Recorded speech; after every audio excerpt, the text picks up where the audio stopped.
8 दिवसांच्या विश्रांतीनंतर मंगळवारी पावसानं पुन्हा दमदार हजेरी लावली आहे।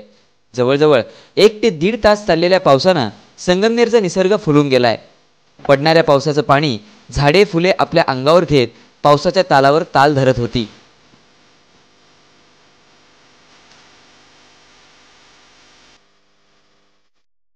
झालेल्या या पावसानं बळीराजा पुरता सुखावला असून खरीप पिकांसाठी हा संजीवनी ठरलाय।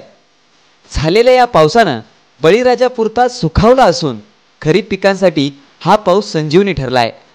असाच पाऊस सतत पडला तर अनेक विहिरींना पाण्याची पातळी वाढून रब्बी पिकांसाठी देखील हा पाऊस महत्त्वपूर्ण ठरणार आहे।